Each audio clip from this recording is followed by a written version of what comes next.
사랑과 은혜가 충만하신 하나님, 모든 존재의 근원이자 기반이 되시고 모든 것을 사랑으로 지탱하시며 넉넉한 은총을 베풀어 주심을 고백합니다. 저희를 사랑으로 충만케 하시고 크고 작은 욕심으로부터 지켜 주옵소서. 그래서 저희도 다른 이들과 넉넉히 나누고 베풀어 서로를 지탱하는 존재가 되게 하여 주옵소서. 이 시간 성령 하나님께서 우리와 함께하여 주시길 조용히 간구합시다.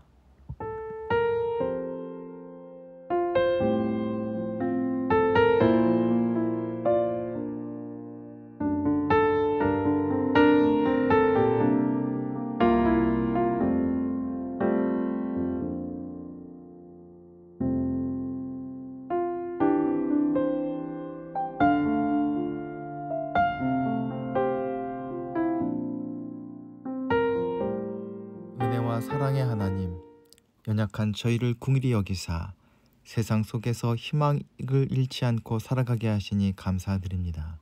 무엇이 옳은지 무엇이 그른지 진리를 통해 깨닫게 해주시니 또한 감사드립니다. 어떤 상황 속에서도 살아계신 하나님을 바라며 살게 하여 주옵소서. 인애와 긍휼이 풍성하신 하나님 아버지, 말세가 되면 사람들이 믿음에서 떠나 미혹하는 영과 귀신의 가르침을 따른다 하셨는데, 행여 오늘 저희가 성경에 기록된 양심에 화인 맞은 그 사람이 아닌지 돌아봅니다. 외식함으로 거짓말을 하였고 망령되고 허탄한 신화에 빠지는 것을 마치 경건의 모양인 양 오해하며 살았습니다. 말세의 지말을 당하여 하나님을 알되 하나님을 영화롭게 하지도 않고 풍성한 은혜를 받았으되 하나님께 감사하지도 않았으며 미련하고 허망한 생각에 사로잡혀 영광을 가리는 행동을 일삼았던 지난 날들을 회개하오니 용서하여 주시고 이 무서운 죄악으로부터 저희를 구원하여 주옵소서. 땅의 창조주 하나님께 기도하오니 고통받는 땅의 생태계를 살펴주소서. 인류가 기억하지 못하는 먼 과거에도 하나님께서는 흙에서 싹을 움트게 하시고 나무를 자라게 하셨습니다. 무생명들이 땅의 소산을 먹고 한 시절을 살다 다시 흙으로 돌아가는 손안의 질서를 이루셨습니다. 그러나 인간은 그 질서를 파괴해 왔습니다. 썩지 않는 쓰레기를 땅에 묻었고 탐욕스럽게 나무들을 베었습니다. 땅의 열매를 거저 누리면서도 고마움을 잊고 지켜야 할 본분을 저버린 저희를 용서하여 주옵소서. 극심한 가뭄과 참혹한 산불로 이 땅에서 사라져가는 생명들이 너무나 많습니다. 그 모든 존재들의 고통을 기억하시고 잿더미 위에서도 생명을 일으키시는 하나님의 능력으로 지켜 주옵소서. 교회의 머리가 되시는 주님께 부끄럽고 무거운 마음으로 기도합니다. 교회가 세상의 희망이 되기보다 실망과 비난의 대상이 되어버렸습니다. 저희가 진리와 정의를 따르기보다 힘과 이익을 쫓아왔고 화해와 평화의 복음을 전하기보다 분열과 혐오를 키워왔기 때문임을 고백합니다. 특별히 다음 주 진행될 몇몇 교단총회가 성찰과 갱신의 시작이 되게 하여 주옵소서. 예수님을 머리로 삼은 참된 교회가 지금 자리에서 어떻게 서야 하는지 함께 묻고 길을 찾게 하여 주옵소서. 한국교회가 더 이상 추락하지 않고 중심을 바로잡는 계기가 될 수 있도록 도와주옵소서. 주님의 뜻을 이루며 살아가기 원하는 이한공동체 식구들을 위하여 기도합니다. 저희를 향하신 사랑을 되새기는 예배의 시간 되게 하시고 앞으로 베푸실 은혜를 소망할 수 있도록 인도하여 주옵소서. 오늘 저희에게 주시는 말씀을 함께 나눌 때 상한 심령이 회복되게 하시고 세상을 새롭게 할 수 있는 지혜와 능력을 충만케 하여 주옵소서. 거룩한 빛 등대교회도 주님께서 세우신 뜻을 이룰 수 있도록 모이는 수가 더하게 하시고 하늘의 능력을 더하사 세상을 하나님께로 인도하는 귀한 통로 되게 하여 주시옵소서. 주호분도 주님께서 함께 해주시사 그 모든 연약한 곳으로부터 노임받게 하시고 하나님의 뜻을 이루기 위하여 준비하는 성장의 시간 되게 하여 주시옵소서. 문봉 채빵소가 깊이 뿌리내릴 수 있도록 인도하여 주시사 어떤 어려움에도 흔들리지 않게 하시고 풍성한 결실로 하나님을 기쁘시게 하며 사람들을 행복하게 하는 기업 되게 하여 주시옵소서. 우리 구주 되신 예수 그리스도의 이름으로 기도하옵나이다. 아멘.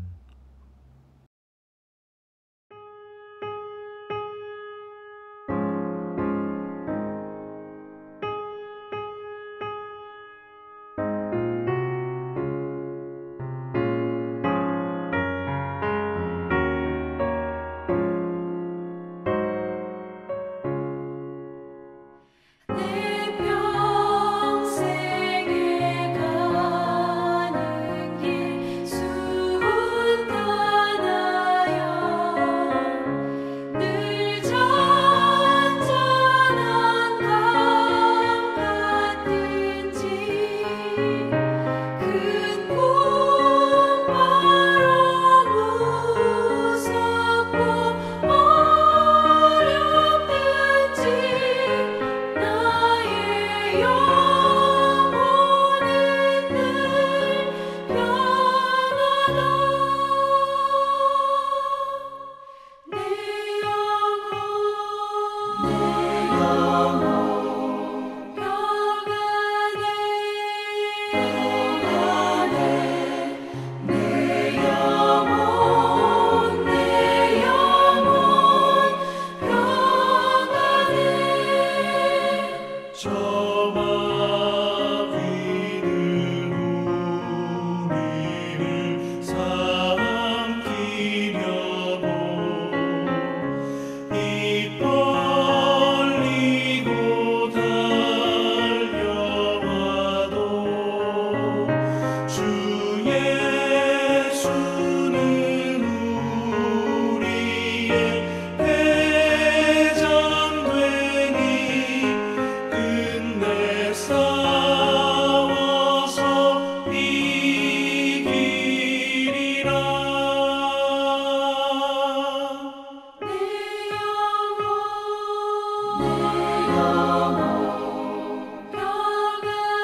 오늘 우리에게 주시는 하나님의 말씀은 누가복음 16장 1절부터 13절까지의 말씀입니다.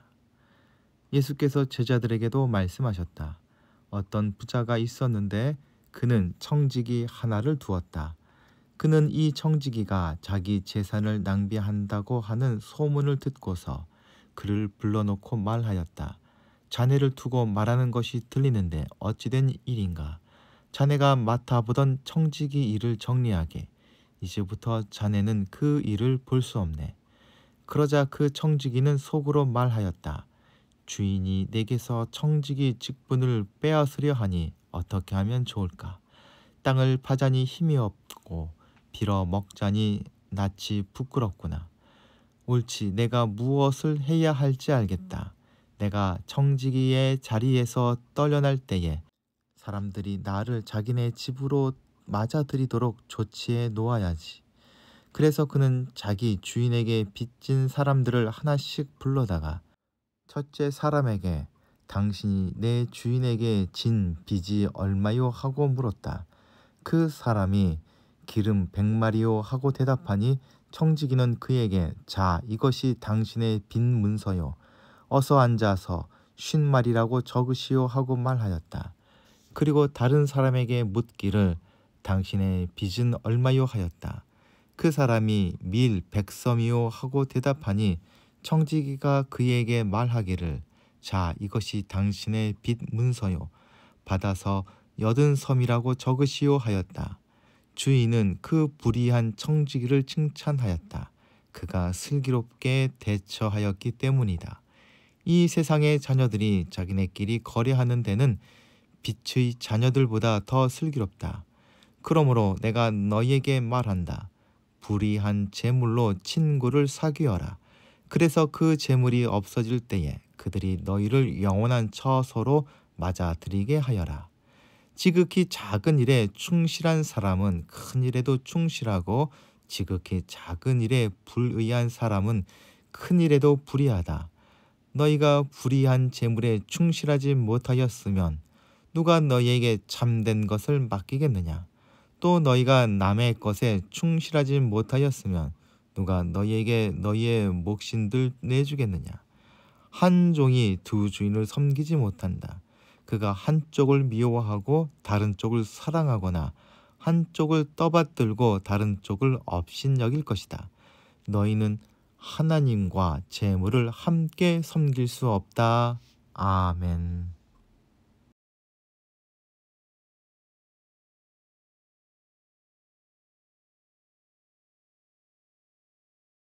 오늘 함께 나눌 본문에 나오는 예수님의 말씀은 우리를 당황스럽게 할 만큼 이상한 이야기처럼 보입니다.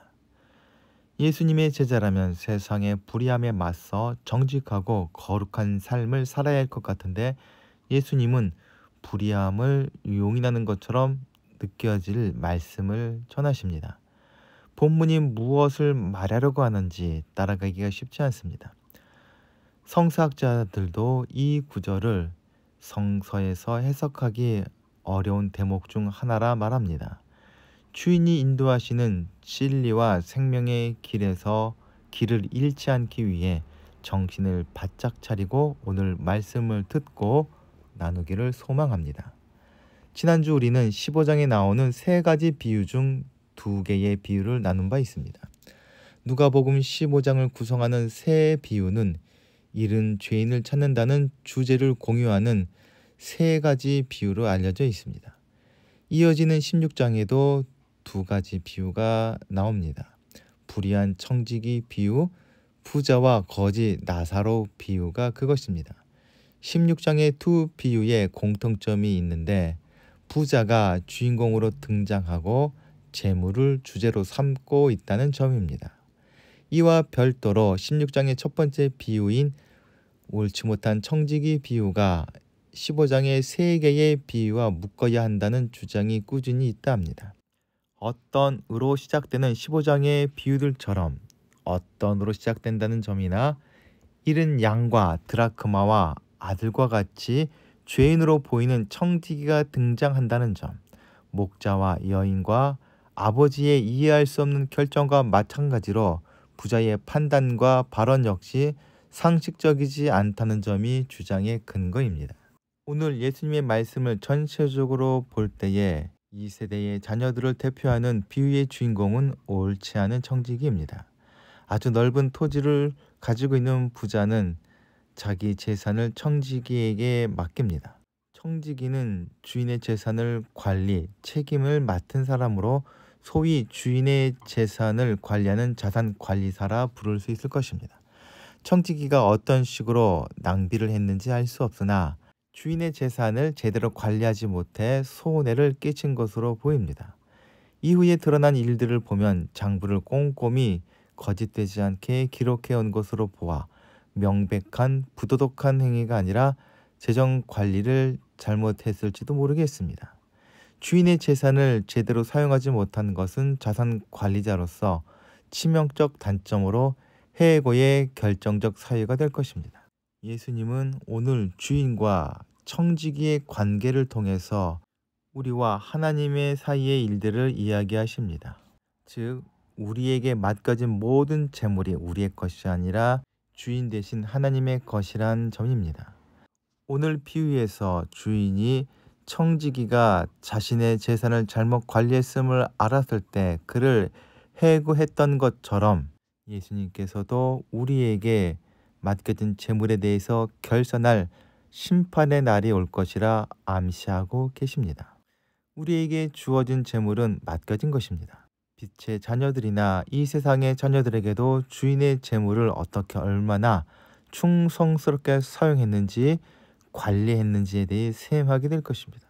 예수님이 하신 이 세상의 자녀들이 빛의 자녀들보다 더 지혜롭다 평가하신 것을 우리는 돌아봐야 할 것입니다. 해고 통고를 받은 청지기는 더 심각한 불의한 짓을 합니다. 그는 주인에게 빚진 채무자들을 하나씩 불러서 빚을 깎아줍니다. 고대의 원칙에 따르면 받은 그대로 돌려주는 것이 기본입니다. 빚을 경감받은 채무자들이 어떤 방식으로든 자기들이 받은 혜택을 돌려줄 것이라는 생각에서 청지기는 주인 몰래 이런 일들을 벌인 것입니다. 주인의 소유인 채무를 주인의 허락도 구하지 않은 채 마음대로 조정한 것이니 주인의 소유를 낭비한 죄보다 더 끔찍한 죄를 더 과감하게 자행한 셈입니다. 겉으로 보기에는 가난한 자들의 빚을 경감해 준 것이지만 여기에 자비나 구제 같은 선한 의도는 애초부터 없었습니다. 청지기에게는 해고 이후에 살아갈 방편을 마련하기 위한 목적 외에 다른 동기는 없습니다. 빚진 자들의 빚을 덜어줌으로써 나중에 그들로부터 얻을 유익이 있을 것이라는 계산이 깔려 있을 뿐입니다. 그런데 불의한 청지기의 이 돈 없는 행동에 대한 주인의 태도나 대응은 글을 읽는 독자들을 더 당황스럽게 만듭니다. 청지기의 부정 행위를 들었다면 주인은 청지기를 응징하거나 고소하여서 그가 부정하게 얻은 이익을 토해내게 만들어 했을 것이라 우리는 생각할 것입니다. 그러나 주인은 청지기의 행동을 오히려 칭찬합니다. 한 마리 양을 찾겠다고 99마리 양을 위험한 들판에 내팽개친 목자만큼이나 드라크마 동전 한 입 찾겠다고 온 집안을 들쑤셔 놓는 여자만큼이나 불의한 청지기를 대하는 주인은 상식적으로 이해할 수 없습니다. 오늘 비유에서 부자는 하나님을 떠올리기에 어떤 사람들은 청지기가 한 행동에 우리가 미처 파악하지 못한 뛰어난 점이 있다 주장을 펼치기도 합니다. 예를 들자면 청지기는 자신이 받을 월급을 포기하여 사람들의 빚을 깎아준 것이라는 가정이 있습니다. 그리고 빚을 경감받은 채무자들이 주인에게 감사하고 그 이름을 칭송하게 되므로 뜻밖의 명성을 얻은 주인이 청지기를 칭찬하게 되었다는 주장도 있다 합니다. 하지만 청지기의 행동이 잘못되었다는 사실은 변하지 않으며 주인이 청지기를 옳지 않은 청지기라 끝까지 부르는 것은 이 사실을 증명합니다. 다만 주인은 옳지 못한 일을 한 청지기의 임기응변을 칭찬했다는 사실만 남을 뿐입니다. 이 비유는 단지 이 세상의 자녀를 대표하는 불의한 청지기의 지혜에 대한 칭찬이 아니라 빛의 자녀들에 대한 책망이라 말할 수도 있습니다. 주님이 제자된 우리에게 말씀하시는 지혜가 무엇인지 함께 나눠보도록 합시다. 주인이 지시한 일을 제대로 행하는 충성스러운 청지기가 아니었음에도 이 사람이 칭찬받은 이유는 지혜롭다는 것이었습니다. 그는 주인의 재산을 낭비 혹은 유용하여 손해를 끼쳤기에 손해를 배상하거나 재판에 넘겨져 처벌을 받아 마땅하지만 주인은 그 모든 것을 덮어줍니다.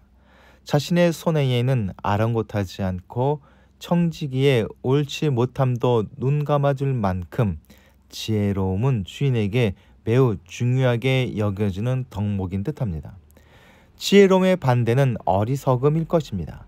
누가는 이전에 어리석은 부자 비유 이야기를 전해준 바 있습니다.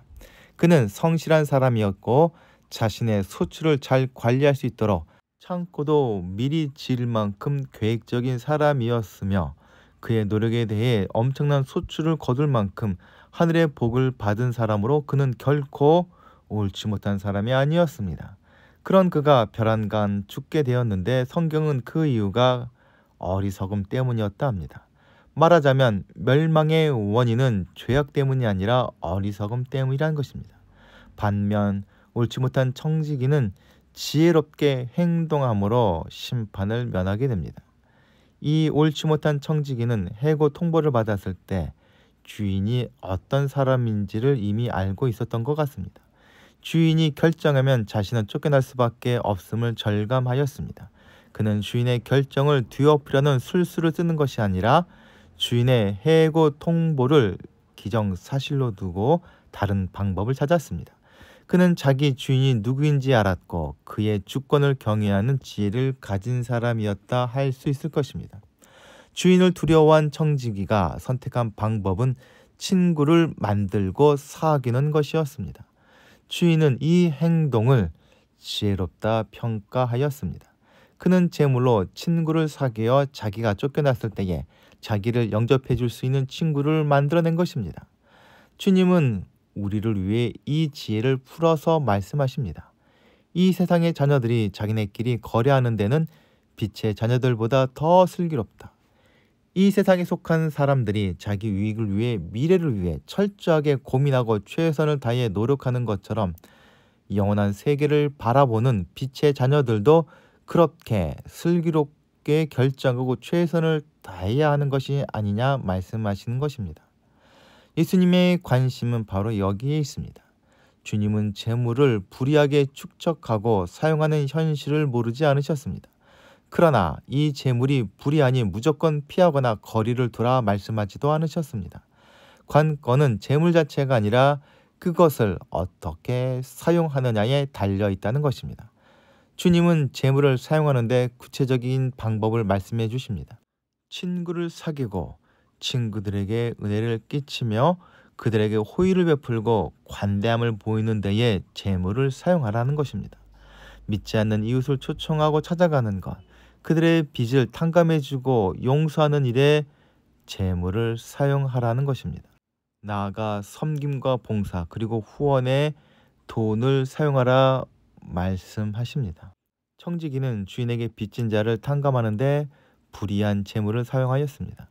그리스도의 제자라면 죄의 빚을 진 사람들이 하나님의 은혜를 맛보고 그분께 죄 용서를 받을 수 있는데 도움이 되도록 재물을 사용할 수 있어야 할 것입니다. 예수님은 너희에게 재물이 없어질 때 너희가 재물을 사용했던 그들이 영주할 처소로 영접할 것이라 말씀하십니다. 재물을 의미하는 두 단어가 있습니다. 부정적인 의미를 지닌 재물로서 사람을 쥐고 흔드는 만몬입니다. 그리고 중립적인 가치는 재물로서 도구와 수단을 의미합니다. 후자는 삶의 필요를 채우고 유익을 주는 재물입니다. 이 재물은 악하지도 않고 더럽지도 않습니다. 하나님이 주는 은혜 중에 이 재물도 포함된다 할 수 있습니다.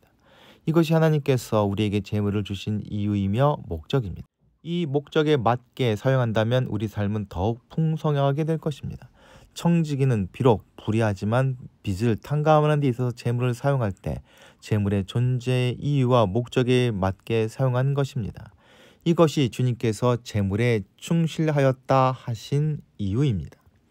난해하게 그려졌던 본문의 말씀을 통해 주님께서 우리에게 전하시는 하나님의 마음이 무엇인지 함께 나눠보도록 합시다. 하나님께서 우리에게 충실함을 요구하는 것처럼 재물 또한 사람에게 전적인 충성을 요구합니다.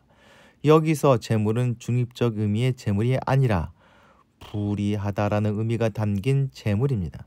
재물의 힘을 맛보고 그것에 너무 의지하게 되면 인간은 필연적으로 재물의 노예가 될 수밖에 없습니다. 재물을 모으기 위해 인간은 수단 방법을 가리지 않게 되고 남을 해치고 하나님께 죄를 저지를 수밖에 없습니다. 자신은 재물을 소유했다고 착각하지만 실상은 재물이 사람을 지배하게 될 것입니다. 그 사람에게 재물은 가족보다 소중하고 자기 목숨보다 중요하게 됩니다. 마침내 하나님과 동등함을 넘어 자기 주인이라 고백하게 될 것입니다. 오늘 비유에 의하면 하나님과 재물, 두 주인 중에 누구를 섬길 것인가가 어리석음과 지혜로움을 결정짓습니다. 사람은 하나님과 재물이라는 두 주인을 함께 섬길 수는 없습니다. 한 백성에게 두 사람이 동시에 왕이 될 수 없듯이 종은 두 주인을 동시에 따를 수 없습니다. 사람에게 있어서 어느 주인을 선택할지는 어리석음과 지혜를 가르는 문제이며 이는 생명과 죽음을 가르는 절대절명의 선택입니다. 오늘 이 비유는 어떤 면에서 억지스럽게 들릴 수도 있을 것입니다. 자신의 재산을 축내고 낭비한 불의한 청지기를 제대로 심판하지 않고 오히려 칭찬한다는 것은 아무래도 거슬리게 들립니다. 그런데 이 주인의 엉뚱한 태도는 잃어버린 양 한 마리를 찾고자 99마리 양을 버려두는 목자를 떠올리고 잃어버린 드라크마를 밤새 찾았던 여인을 연상시킵니다. 아울러 유산을 탕진하고 돌아온 아들을 위해 잔치를 벌인 아버지를 떠올리게 합니다. 오늘 나눈 비유는 죄인을 되찾는 하늘의 기쁨을 말하는 네 번째 비유라 할 수 있을 것입니다. 즉 청지기가 지혜롭게 행동해서 구원을 받은 것이 아니라 그를 지혜롭다 한 주인의 은혜가 그를 구원한 것입니다. 우리는 하나님의 은혜로 말미암아 이 세상의 자녀에서 빛의 자녀로 세움을 받았습니다. 그런데 우리는 빛의 자녀답게 살고 있었는지 늘 돌아봐야 합니다. 하나님께서는 우리들에게 수많은 은혜를 내려주셨습니다. 그 중에 하나가 재물입니다. 재물이 특별한 것은 재물에 대해서 올바른 태도를 취하지 못하면 재물이 우리에게 하나님의 자리를 빼앗을 수 있다는 것입니다. 예수님의 비유처럼 이 세상에 속한 사람, 믿지 않는 사람도 재무 관리를 지혜롭게 하여 재물을 잘 사용할 수 있습니다. 그렇다면 빛의 자녀된 우리는 어떻게 재물을 사용하여야지 지혜롭다 할 수 있습니까? 즉, 빛의 자녀로서 지혜로운 행동이란 무엇입니까? 먼저는 우리가 가진 모든 재물이 하나님의 것이라는 것, 그리고 우리 주인 되신 하나님을 인정하는 것이 필요합니다. 그리고 그가 보내신 주 예수 그리스도를 알고 따르는 것이 중요합니다. 그럴 때에 우리는 재물에 대해서 지혜로운 자가 될 수 있습니다. 이제 빛의 자녀로 세움받은 예한 공동체 식구들 모두가 하나님 앞에서 지혜롭다 칭찬받는 삶을 사시길 소망합니다. 주님이 주신 은혜로 세상 사람들을 주님께로 인도하고 하늘의 생명으로 세상을 충만케 하는 주님의 제자여 하나님의 충실한 청지기 된 삶을 한 주간 사시길 아울러 소망합니다. 다 함께 기도하시겠습니다. 사랑과 은혜가 충만하신 하나님 아버지, 옳지 않은 청지기의 모습을 통해서 저희가 어떤 청지기가 되어야 하는지 확인하게 해주셔 감사드립니다. 옳지 않은 청지기가 곧 내려와야 할 자리에서 자신의 미래를 준비하는 삶을 살았다면 영원한 하나님의 나라를 살아갈 저희도 유한한 이 세상에 있을 때 영원을 준비하는 삶을 살아 영원의 잇된 인생을 살아가게 하여 주시옵소서. 주님의 마음을 알고 닮아가는 지혜를 주시고 그리고 남은 날을 셀 수 있는 명철을 더하여 주옵소서. 그래서 저희 남은 모든 것으로 하나님의 영광을 드러내는 지혜로운 사람들이 되게 하여 주시옵소서. 우리 구주 되신 예수 그리스도의 이름으로 기도하옵나이다. 아멘. 다 함께 공동체의 고백을 하겠습니다. 하나, 우리는 문제가 있습니다. 둘, 문제에는 끔찍한 대가가 있습니다. 셋, 하나님은 그 해결책을 가지고 계십니다. 넷, 그 해결책은 믿음으로 누립니다. 지금은 세상 끝날까지 우리를 버리지 아니하시고 함께 하시는 성자 예수 그리스도의 은혜와 하나님의 무한하신 사랑과 우리를 인도하시는 성령님의 감화 감동과 교통하심이 이 시간 머리 숙인 이양 공동체 식구들과 그 가정과 기도하며 진행하는 모든 일들 위해 이제부터 영원토록 함께하여 주시기를 간절히 축원하옵나이다. 아멘.